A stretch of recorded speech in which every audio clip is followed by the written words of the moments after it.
شک ہوتے ہیں، شکوک ہوتے ہیں، اللہ کی قسم اگر صحیح معنوں کے ساتھ، خلوص نیت کے ساتھ، اللہ کی ذات کے اوپر ہم اگر توکل کر کے، بھروسہ کر کے، یقین کے ساتھ اگر میں اور آپ اگر آج ہمارے پاس اگر سونا بھی پڑا ہے، اس کے اوپر بھی ہم آیت الکرسی پڑھ کر کے دم کر کے اللہ کی سپرد کر دیں گے، دیکھنا کبھی کوئی چیز اس کو اٹھانے کے لیے ہاتھ آگے نہیں بڑھا سکتا۔ اللہ کی طرف سے فرشتے آ کر اس کی حفاظت کریں، لیکن آج میرا رات کا توکل، ہمارا بھروسہ نہیں رہا۔ ہم پڑھتے آیت الکرسی، ہر نماز کے بعد پڑھتے، ہر وقت پڑھتے، لیکن ہمارے دلوں کے اندر شک اور شکوک ہوتا ہے، ہم یقین کے ساتھ نہیں پڑھتے۔ اگر اس آیت الکرسی کو پڑھیں، اس کے اتنے زیادہ فوائد ہیں، اس کے اتنا مقام اور مرتبہ ہے۔ شیخ الاسلام امام ابن تیمیہ رحمۃ اللہ علیہ فرماتے ہیں، فرمایا شیخ ابن تیمیہ اپنی کتاب الفرقان اولیاء الرحمن کے اندر لکھتے ہیں، فرمایا جو آدمی آیت الکرسی پڑھ کر کے کسی جادو جنات کا علاج کرتا ہے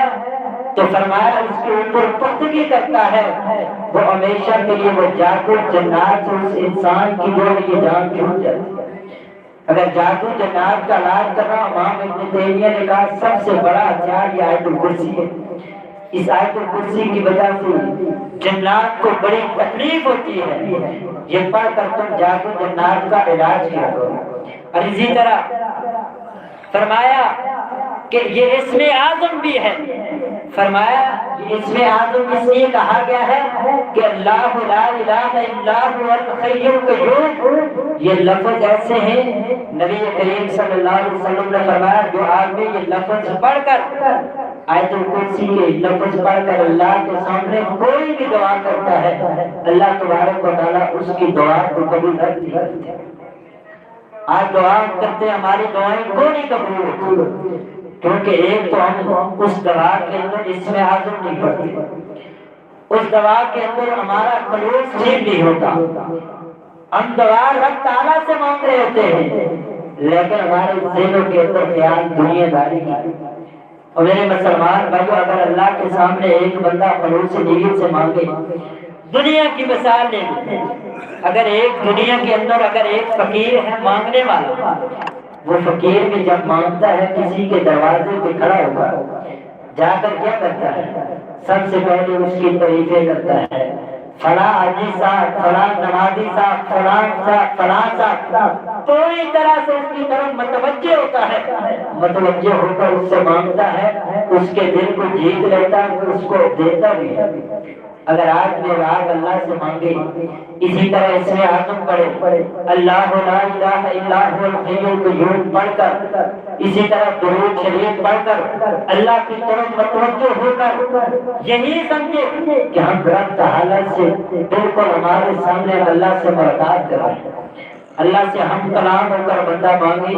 دیکھنا وہ دعا کیسے اللہ تبارک و تعالیٰ قبول کرے۔ لیکن آج ہمارے مانگنے کا طریقہ غلط، ہم جانتے بیٹھے اسی طرح بیٹھ کر بس دنیا داری کی سوچے دماغوں میں ویسے آمین کرتے رہتے ہیں، پتہ نہیں کیا مانگا اور پھر کہتے ہیں ہماری دعا قبول نہیں۔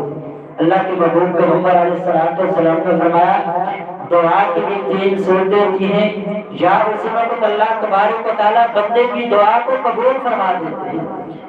یا اس بندے کی دعا کے بدلے میں اس انسان کے اوپر آنے والی کوئی مصیبت، کوئی پریشانی، کوئی امتحان اللہ تبارک و تعالیٰ اس دعا کے بدلے میں ٹال دیتے ہیں۔ اور تیسرا